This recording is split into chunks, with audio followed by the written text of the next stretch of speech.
Good evening and welcome to Gibson's Bookstore Remote. I'm Elizabeth from Gibson's Bookstore, and I am joined this evening by author Marjorie Burke, who we have had several times before, and we are pleased to welcome her back. Her new book is Beyond Ice and Sand, The Conclusion of Our Story with Alzheimer's. This is a sequel's not quite the right word, but it is a follow-up to her previous books, Pilgrimage on Ice and Sand and Melting Ice, Shifting Sand. She is joined in conversation by Marilyn Borgendale. To our audience this evening, these books are available from Gibson's Bookstore, and Marjorie, frequently we arrange to have her sign copies for us. If you are watching this evening, feel free to click around, find the chat bar, and make sure it's set to all panelists and attendees, and then go ahead and type some warm wishes for Marge this evening. Ladies, welcome. Thank you very much for joining us this evening. Marge, tell me a little bit about your book. Oh, okay, thanks. Thanks, Elizabeth, very much for having me tonight, and thank you to Michael and to everybody at Gibson's. And I appreciate your patience in rescheduling this that was supposed to happen last month. And I'm delighted to have my friend Marilyn as my co-conspirator tonight. And we're going to have a conversation. This book is the conclusion of a trilogy of my journey with my husband and his Alzheimer's disease. It's broken up into 3 sections. The first part is called Diminishment, and it covers the last 9 months of his life. And the middle section is Seismic Change, and that's pretty much tells you what happened. It's his death in the immediate several months afterward. And then the third section is called Beyond, and it's me trying to find me again after 9 years of being a caregiver and learning how to be a widow and still live a full life. So that's what it's all about. Marilyn. Okay, well, I am Marge's friend, and Marge asked me to write the foreword. And because I'm a librarian, I went home and looked it up and said, okay, what belongs in a foreword? And it was pretty cool because really there's a lot of elements, but basically it's to make people want to read the book. So I hope it did that. There's 2 things that I want to mention from it that I think really, to me, are some of the most important. Number 1, there is sadness in this book, but it is not a sad book. Rather, it's full of introspection, humor, and loving experiences. And the second thing that I want to make sure that we know is that although this is Marge's journey with Donald, it's really is written for all caretakers, and ultimately that means all of us. And so that's why I think we should all read the book at least once. So tonight, what we're going to do is talk about each section of the book as a stage in Marge's journey, and then also about several themes that run through the book. Marge, since this is our conversation, and that we're sitting on your purple couch virtually together, I'd like to ask the question that I asked you that you wrote about in Diminishment, that first section. What is it like? What is it like to live alone, but not alone? And then she quickly added, after she asked me that, she said, I hope I'm not being too personal. And I reassured her, no, it's a question I ponder on a lot and not an easy one to answer. It had been 2 years since Donald moved to Granite Ledges, so you might think I'm fully adjusted to being alone, but that's not the case. Being alone for days at a time in our Ware home was not new for me. When we were summer people, I spent Mondays through Fridays alone for years before his retirement. And then Donald would arrive for our weekend time together. But that's not so now. I visited this, I'm reading a little bit from this chapter because it Marilyn's question to me inspired a whole chapter. I visit him regularly now, and then I go home alone, knowing he will never come back again with me to this place he built for us and loves so much. Yet the house still looks like he's going to walk in any minute now. Most of his pig collection is still where it has always been. I have not taken over his desk. Well, I have now, that's where I'm sitting. It's ready for him to sit down at any moment. He's gone, but he isn't gone. I'm alone, but I'm not alone. It's a strange dichotomy indeed. I can't seem to get rid of some things, like a rack holding a variety of his well-worn caps. Not gone until he is really gone. And then I go on to talk about how the winter days and nights are harder for me. And I think because it's darker longer, and it feels heavy. The summer feels light with more light. And so it's sort of like being on a roller coaster. But I've never been on a roller coaster, so I really don't know what that's like. I liken it more to living in New England and going over the Frosties. You never know when you know they're going to be there, but you don't know where.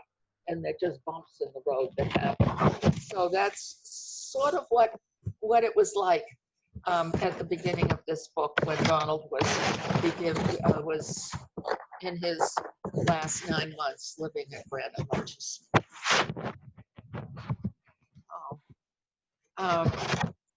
And our visits, I call them coffee dates, and I try to make them as happy and as pleasant as possible. He's losing more of his faculties, and so I have to work harder to make sure that the visits are meaningful for both of us. And different things happen that I sort of pick up on. One of the things that Marilyn and I talked about was, and it's in the book, how towards the end he became very fascinated with what I was wearing, and what I had on for a shirt or a jacket, and my jewelry. And he would, if I had on a sweater that was a nubby sweater, he would rub his hands over it.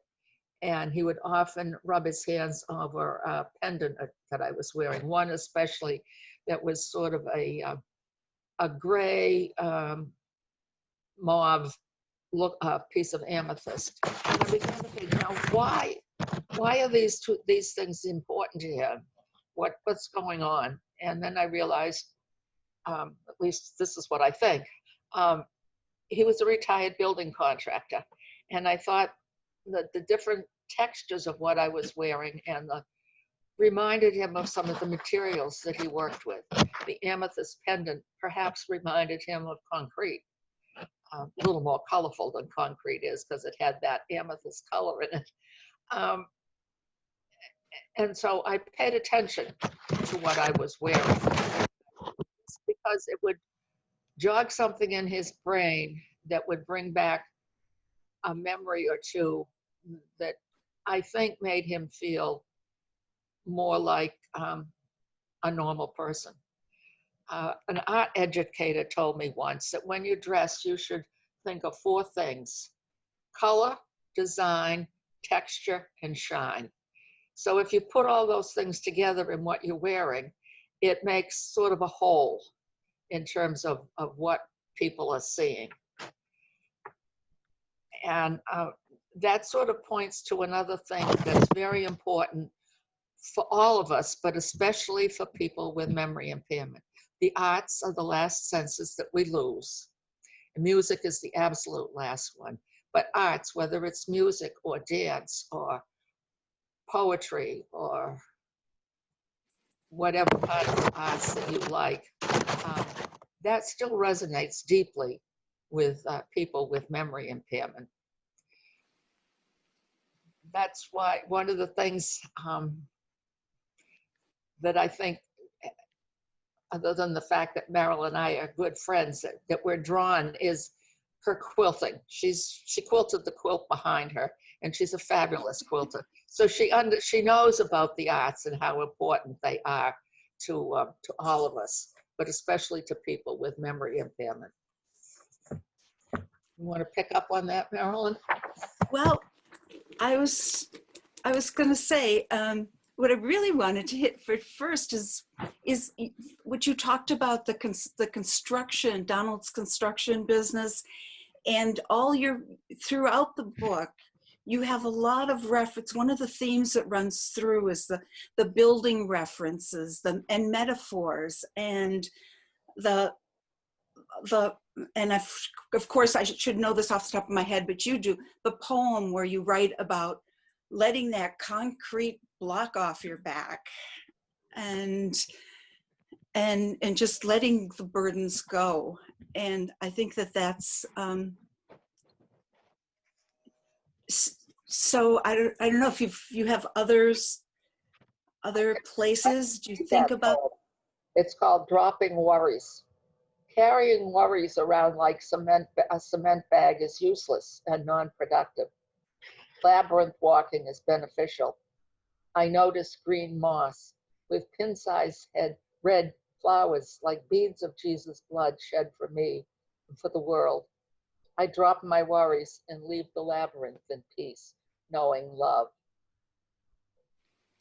So there's that cement reference, concrete reference, yeah. That one really spoke to me because I think that so many of us carry a lot of concrete bags around. And it really is non-productive to worry and fret over things, or to feel guilty. That's more sadness than guilt. So worries are sadness too. So it's best to get rid of them and try to live life fully. So and one of the other things that sustained me through the whole journey of Alzheimer's, but also through my whole life, is my faith. It was very important to me, and I haven't been able to walk labyrinths now due to COVID, but they were very much a part of my caregiving journey over the years of walking a labyrinth, where you walk and it's not like a maze. You have to go into the center and then turn around and come back out the same way. So I did a lot of that. You write about that. Yeah. The poem you just read you mentioned the labyrinth. Right. I think my favorite labyrinth poem is the one where, well, actually there's two of them I really like, and maybe you can talk to what inspired them, but the one was you were frustrated with God, because that's you talk about your faith and all your discussions with God, and as you walk the labyrinth, and you say, why this is a mess, no one's taking care of this labyrinth, there's these stones that are in the way and twigs are in the way, and then you decided, Marge? Yeah, I'm trying to find it. I do remember that one. It was a mess. And well, I can't find it right now. I should have. Keep talking and I'll keep looking for it. Yeah, that's part of my faith journey, is walking labyrinths. So I also mentioned how important the music is in the arts. And that's always been important to Donald and I, was music. We were symphony goers for over 50 years. So we had the same seats, and I can only watch symphony from the same vantage point at Symphony Hall now, which is on the second balcony, first or second row, seats 1 and 2, which is right directly over the orchestra. And I could look down and watch the musicians interact with each other and actually see the face of the conductor, which is something most concert goers don't get to see. So I'll talk more about music as we work our way through the book, because that was a very important part of our journey and my healing. Well, then let's move on to the second part of the second section of the book. Okay. Every day that you talked about in diminishment was a new adventure. You know, the people you would meet, you never knew quite where Donald was going to be. But yet you found joy amid the diminishing of Donald's health. And then in seismic change, you know, and Donald's death is a very difficult section of the book. It's difficult to read. I'm sure it's difficult to write. But I want you to talk about it. But first, my question is, last week, I saw a friend of mine whose husband also had Alzheimer's for many years, and he died a couple months ago. And she looked me in the face and said, I didn't know it would be so hard. And Marge, you write from your soul about that in this book. So Yeah. What do you say to that question? She's right. I didn't know it would be so hard. And it was. Even though I knew from the very beginning of his diagnosis that this was going to be the end, when we didn't know, but it still was very hard when it happened. He was at hospice house and I was sitting there holding his hand when he died, and the hospice staff asked me, how do you feel? And my immediate answer was at peace, because he was no longer suffering. But at that point, I think I was numb too, and I just knew that the suffering was over. But as the days wore on, I realized how very hard and how very difficult it was. It was like hitting those frost heaves again. I never knew when I was going to hit a bump and just fall apart. So I'll intersperse a little bit of the music here. The last meaningful visit I had with Donald at Granite Ledges, we listened to Beethoven's Sixth Symphony, the Pastoral, and we had a wonderful visit. And he was making funny comments about the ball conductor and different things that were happening, but I knew he was engaged with the music and really enjoying it. And then I left to go to a meeting.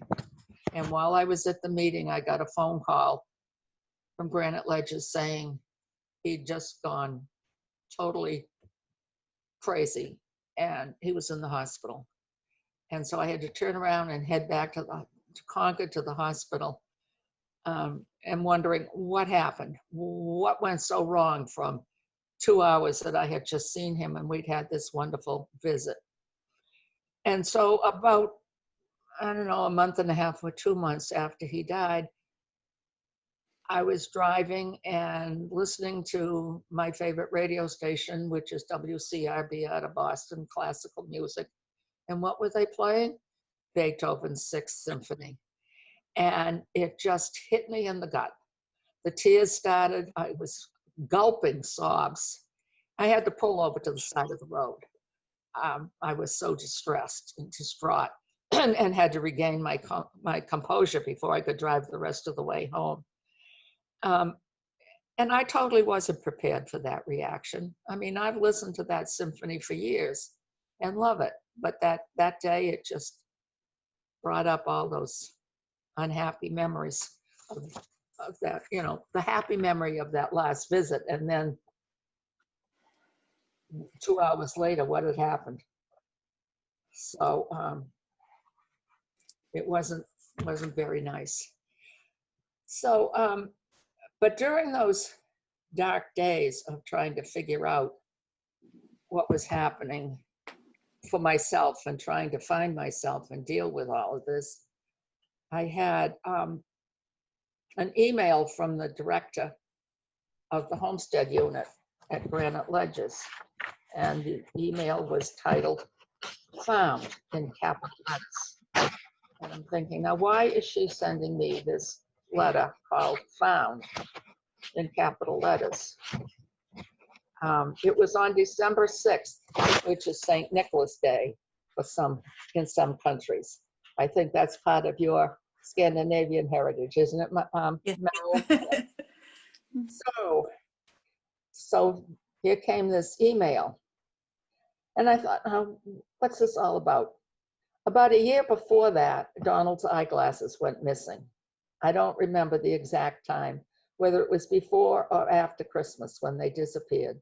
The staff and I searched and searched his room and other places around the entire unit with no luck. Eventually, I had a replacement pair made. Luckily, the optical shop had the last prescription on file, and Donald never knew the difference. The new glasses, they looked and felt exactly like his old glasses. And he didn't even realize he'd been without glasses for a couple of months. So back to the found email.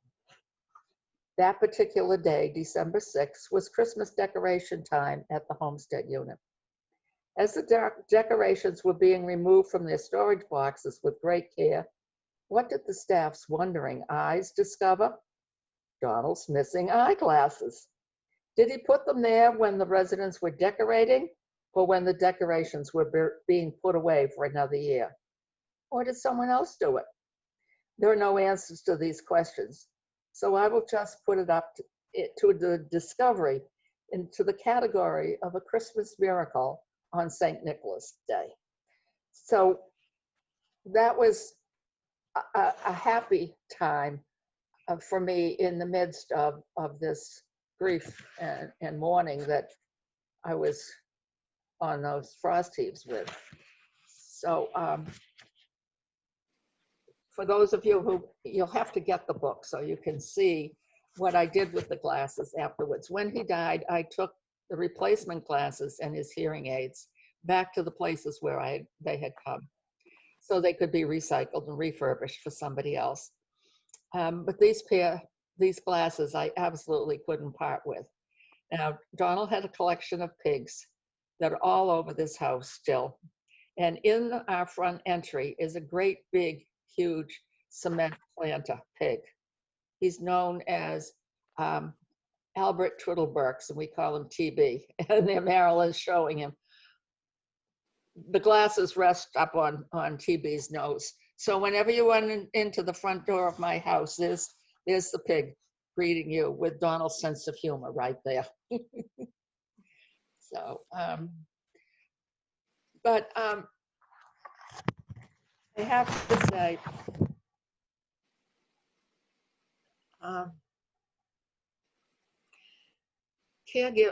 being a caregiver and then grieving, it takes a village to help you heal. You know, that's what they say, it takes a village to raise a child. Well, I had a village and still have of people around me that helped me heal and move forward. Marilyn and my book group friends, my church friends, and a group of friends that I met through a bereavement course that the Concord Visiting Nurses Hospice Program had. And we called ourselves the Grief and Joy Group. We were grieving, we met as weepy widows, and we now, we can laugh, and we still get together. And I know some of you are out there watching this tonight, so thank you for being there. So for anybody that's been in the position of being a caregiver or someone who has lost a loved one and is grieving, you need to reach out and take whatever help people offer. A lot of times I think people don't know what to say or to do to help a person who's grieving. So ask them, what do you need? What can I do for you? Can I bring you a plant? Can I come and go, can we go for a walk together? Don't forget them. Let them know that you're still there and are willing to help and you want to help as they go through this. Because going back to that same question, I didn't know it would be so hard. but it does get easier, and you can work through it if you want to. If you don't want, there's still life ahead. Right. Wow. Well, and that leads right into the third section, beyond. What is really interesting that you chronicle on your journey is that as you grieve, you struggle to find joy. Your grief and joy group, that comes through your book, and you move forward with your healing. But it's also real clear in that section that the path isn't real nice, smooth ground. It's got twists and turns and switchbacks, and sometimes it seems like, as you said, one step forward, two steps back. But so tell us a little bit about that, the road there. Like I say, I relied a lot on my friends and my faith, and the bereavement course that the visiting nurses offered. And I highly recommend that to anybody that finds themselves in the position of grieving the loss of someone. Because for me anyhow, I had, even though I knew what the end was going to be in terms of Donald's death from this disease,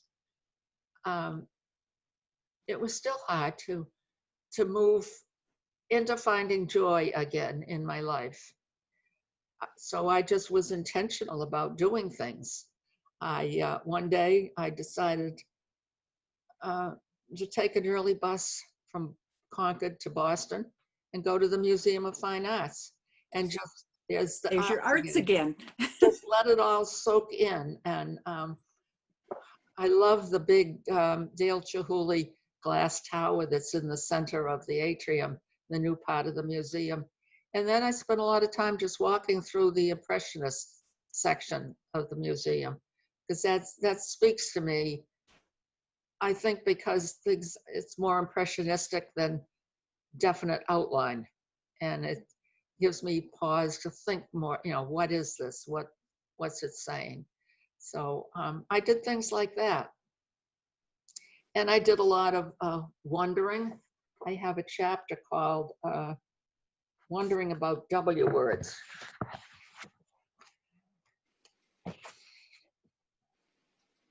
There appears to be a lot of words beginning with the letter W that apply to me, or could apply to me, or have been attributed to me. And some, I hope, will never be attributed to me again. Woman, wife, widow, weepy, weary, wounded, wishy-washy, wonderful, wise, warm, welcoming, willful, warden, and witch are some possible W words that I've been wrestling with. I hope I'll never be referred to as a withered or wimpy old woman. I want to stay active and fit for as long as I live. Woman, yes, that word applies to me, even if I have a granddaughter who once thought I was a boy because I didn't wear pink underpants like she did. I wore white ones like her twin brother did. But that aside, by virtue of my book, I am a woman. Hi, Hillary, if you're watching. I love you. For almost 59 years, I was a wife, loved and cherished by Donald, whom I loved and cherished. We were a great team, so in sync with each other that there were times when we almost knew what the other one was thinking or about to say. We often finished each other's sentences or knew what the other one was thinking about. I mourn the fact that the word wife no longer applies to me in a legal sense, but I still think of myself as Donald's wife. Reality, however, dictates that isn't so anymore. I am his widow. Ouch, that hurts.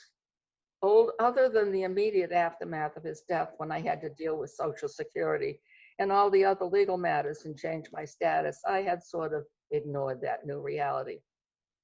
That brings me to the word weepy. Oh yes, I'm weepy when least expected. Recently, while sitting in my favorite cafe, right there at Gibson's, and typing away, a man walked by wearing a purple plaid shirt, exactly like one of Donald's favorites. The sight of the shirt was shock enough, but seeing it on someone other than my beloved was just too much for me. Tears flooded my eyes. Despite acknowledging the public embarrassment of tears, I allowed myself the time I needed to process these feelings. Then there's the word weary. Yes, that word applies too to my current status. I'm very weary and wounded after 9 years of caregiving and the months of grieving since Donald's death. In time, that will pass, and I will be the me I used to be, not wishy-washy, but fully engaged in meaningful activities. Don't get me wrong here. Oops, there's another W word. I don't regret the hours and years of my caregiving. Rather, I cherish them. They drew us even closer than we already were. Naturally, I like it when people refer to me as a wonderful woman or a wise woman, warm and welcoming too. Those two adjectives are just part of my personality. But what about willful? Was I ever willful? It's fairly certain my mother thought I was a willful child when I disobeyed her, like the time I walked beyond the pear tree in the driveway out to the sidewalk. I think I only did that once because I didn't like the hairbrush against my backside. I don't feel I act willful anymore, though, perhaps because the negative consequences were so deeply ingrained to me when I was a child. Now, there are two W words Donald used to address me. The first one was warden when he was living at home. He did not like me telling him what to do, such as use his walker or stay away from the wood stove. It made him feel like a child in his own home. In my head, I understood it was the disease, not my gentle, caring husband referring to me in that way. The other W word Donald only used once, was witch. This happened at Granite Ledges when I was trying to get him to use his walker. So what else is new? That was a bane of his existence and mine, use your walker. And his stubborn self did not want to comply. So he simply said to me, "You are a witch." Fortunately, I did not take offense. Again, I knew it was his disease talking. All these musings on words that begin with W begs the question, when will I be whole again? I conclude my wondering by saying, I am woman, hear me roar. So that's some of what I did, pondering on all that stuff to see how I was doing. So. And you've done well, Marge. Oh, thank you. You've been part of my journey. I hope so. I have one other request that you read or tell us about, and that's in the section Beyond. And it's probably my favorite story, and it's called The Dead Plant. And I mean, it just sums up, hope and resurrection. And so, can you retell the story? On the sill in the bay window, there's a lovely blue ceramic pot made years ago by a friend. Inside the ceramic pot is a nondescript plastic pot with no visible plant in it. The combination sat there for 2.5 years, basically ignored, just a permanent fixture needing no attention. One day at the beginning of Lent, I decided it was time for a little redecorating. And I tried to remove the bulb from the plastic pot, but it refused to be pulled out. Why, I wondered, was this presumably dead amaryllis bulb being so stubborn?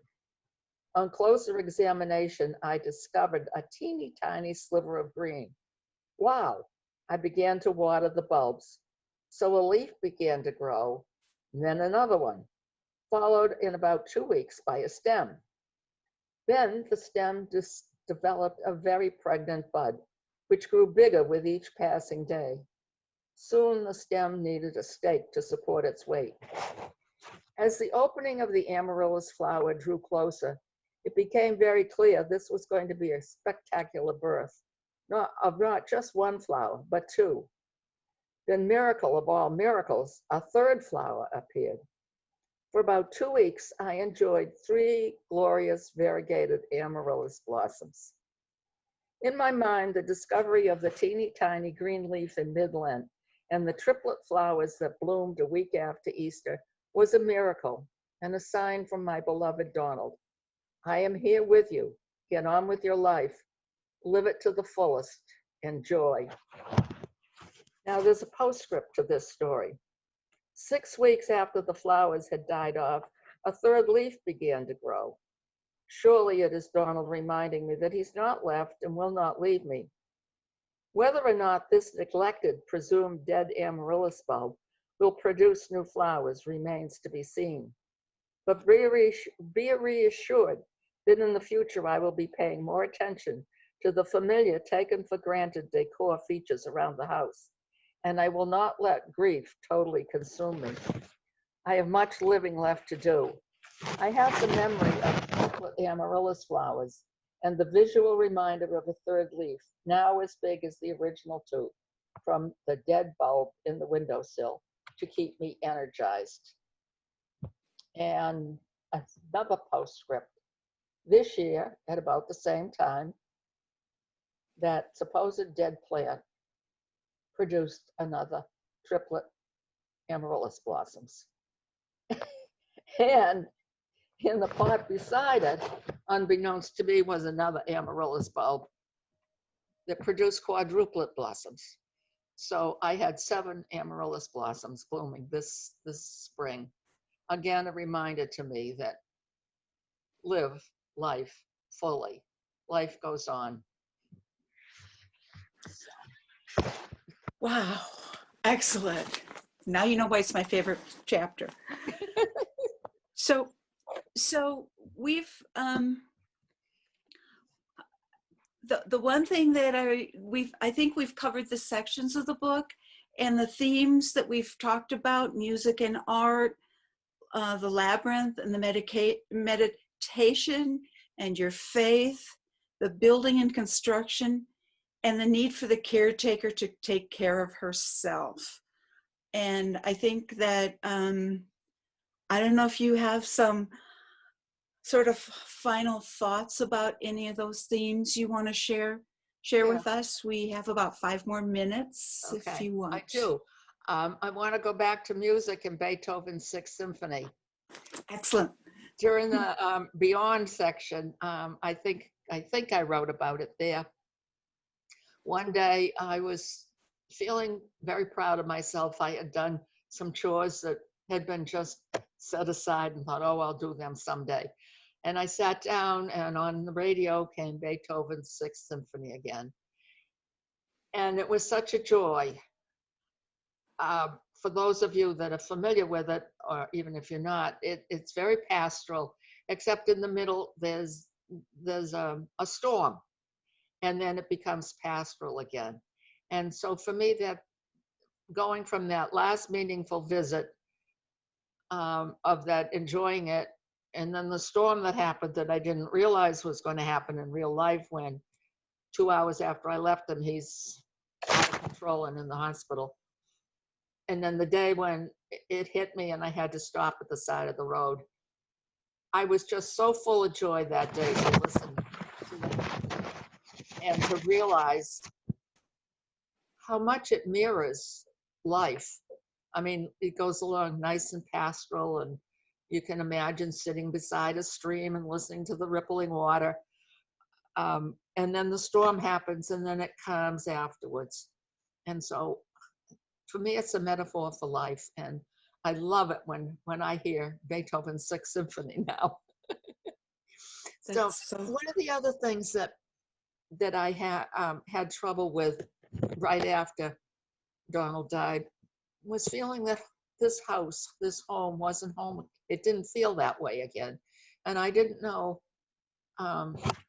why. And I think I wrote a little bit about it here. After all these months, I'm still searching for me.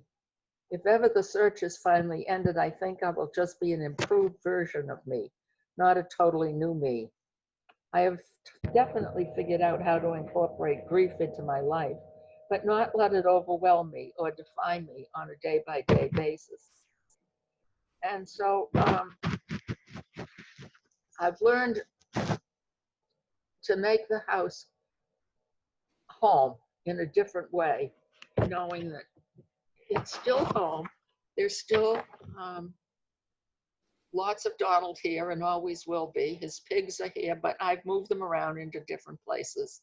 And I've replaced some of his pigs with my women. I have, and there's a picture, are they in here or is it in the other book? I have, yeah, there's a picture of a collection of my women from my travels around the world. There's a woman from Zimbabwe with a big load on her head. There's a woman sitting churning butter that I got in the Holy Land. And then I've added a contemporary woman who was a champion for women's rights, the late Justice Ruth Bader Ginsburg. And I also have 3 figures made out of pipe cleaners and fabric that I got in the Holy Land with one of my, with a creche set that's made that way. And these 3 women are like the 3 kings.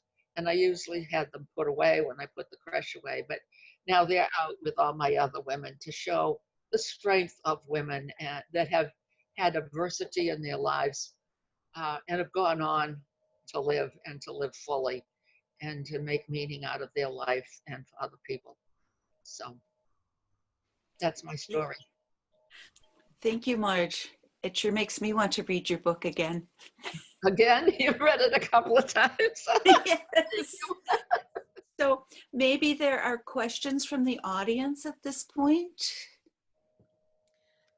So at this point, to our audience members, if you have questions you would like to ask of Marge, now is the perfect time to type those into the chat bar and we will ask them. I will start with one here. Marge, okay. In your previous books, you mentioned how helpful support groups have been to help you process your emotions and to help you get through difficult times. Can you tell us if grief groups were helpful in the after his passing? Yes. The Grief and Joy group, the bereavement course, and that group has stayed together pretty much.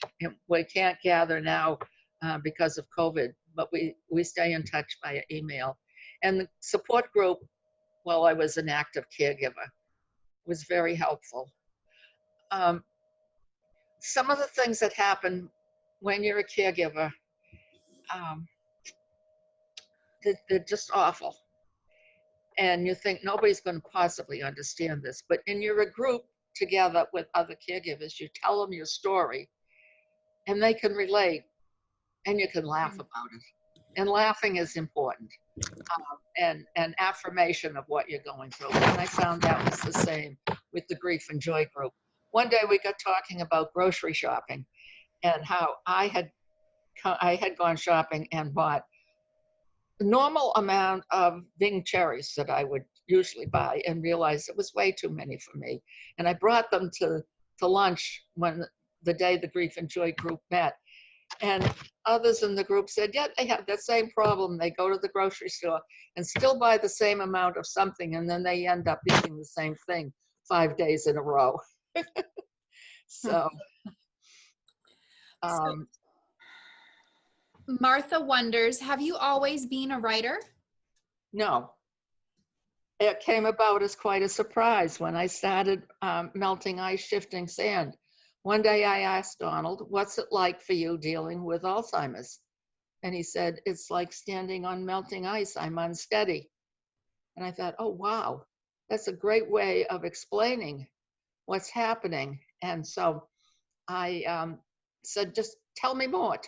And I would type out his answers and ask him more questions and then sort of look at what it was doing to me and how I was reacting to what was happening to him. And that helped me be a better caregiver. And so I just kept writing. That first book, Melting Ice, Shifting Sand, is really a dual memoir because he wrote a chapter as I would write a chapter. And it was back and forth with the two of us. So Virginia on this note asks, did you, Marge, come up with your own titles or did someone inspire them? Of course, that was the first title right there, Melting Ice, Shifting Sands. Well, what about the other titles, Pilgrimage on Ice and Sand and Okay. Beyond Ice and Sand? Those are calls back to this first title then. Right. Actually, Melting Ice was the original working title. And my friend Marilyn had read some of the book and she said, you need to add the shifting sand because that's where I am, or I was. So Marilyn gets credit for a lot, part of that title. Pilgrimage on Ice and Sand was pretty much my idea because the caregiving changed from him being at home, which is what Melting Ice, Shifting Sand covered the first 6 years. And so that book, Pilgrimage on Ice and Sand, was really a pilgrimage of him living at Granite Ledges and me finding a new pathway to cope with it. And Beyond Ice and Sand just sort of fell into place after he died. He's not on the ice and I'm not on the sand anymore. At least I hope I'm not. I hope I'm on more solid ground. So it's looking forward. And actually, I ended the book with the 2020 vision for the year 2020 and the new decade of 2020 and what was life going to be like going forward. And I had all kinds of high hopes until COVID hit, but I'm still plugging away. On the note of COVID, someone asked, how do you feel you would have coped with saying goodbye and the funeral and all the pieces tied up with this if it had been now during the pandemic? You had people to lean on as you lost Donald before the pandemic and wrote this before then. So how different would this have been? I think it would have been terrible not to have been able to have the service. We called it a celebration of life, and the church was full. I was surrounded by family and friends and held in such loving care through it all. It would have been terrible, and I feel so bad for families that are going through the loss now that can't gather to celebrate the life of the person they've lost. For me, it was so essential. And both of our sons gave beautiful tributes to their father, which are at the back of this book. You can read their the tributes that they gave to their dad. Do you have any plans for future books? This is the conclusion of this story, but there is always more story happening. Actually, sneak preview. Here's the next one, Beyond. When Will Someday Come? I just told Michael about it today. It's a widow's reflection on caregiving, grieving, and living again. And it's a book of poetry. So you said you were not a writer. Did you write poems before this? Some, yeah. And how do you find poetry helps you work through your experiences and your feelings and it's just a way to express feelings. It's learning to show, not tell what's happening. And I believe it features in the book as well. You include your poetry in these books as well. Yeah, that's the poetry in both the other books. Yeah. You've had quite a popular response to all of these books. They really strike a chord with people. What do you hope people will get out of this latest book? That no matter how hard it is, there's hope. There's people out there that are willing to walk with you and help you through it. And that's pretty amazing. And sometimes, I think a lot of times people don't know what to say or what to do and how to help somebody that's lost a loved one, just to be there for them, just to be a presence. It's so important. And so I hope people will take that away from this book. that you can make of life what you want. And if you want to be a couch potato and sit and weep the way the rest of your life, do it. But that seems to me a waste. There's so much out there that I want to do and um, be, so I just plug along. Well, 20 years ago, would you have thought that by now you'd have 4, 3, and the fourth coming books No, out? So, I I mean, wouldn't have even thought that 5 years ago. you are, Jane just said, Marge, you are an inspiration to us all. And you Hi, are an Jane. inspiration to past Marge, who would have never imagined having written all of these books. And you're right, you can sit and weep, and that is a valid choice. Or you can put pen to paper and create all of these things as art out of your experiences. I think that is therapeutic for me. That is a Right. very positive note, I think, for us to end on. I will remind our audience, ladies, I will ask if you have any final thoughts. And then I will remind our audience that we have the books available at Gibson's Bookstore. Please shop early for your holidays before shipping crushes or shortages perhaps might stymie your plans. Marge, Marilyn, do you have any final thoughts to leave us with? I don't. I just think I really like the way you brought it back to the art and the music, that Marge's books were, I mean, she lived that piece that was so important, and she's producing that art out of her experience. At the very end of Pilgrimage on Ice and Sand, I quoted something from Goethe, the famous German writer and philosopher. And this goes to the arts. Let me just read it. A person should hear a little music, read a little poetry, see a fine picture every day, in order that the worldly cares may not obliterate the sense of the beautiful which God has implanted in the human soul. So the beautiful picture may just be looking out your window at nature. Mm-hmm. And just turn on your radio and listen to some music.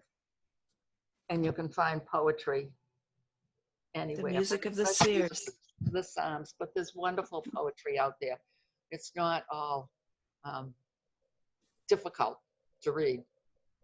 That's a really beautiful quote for us to end this event on. Marge, thank you for sharing your third book with having me. Bookstore. Marilyn, thank you for joining us in conversation. To our audience at home, have a lovely evening. Good night, everybody.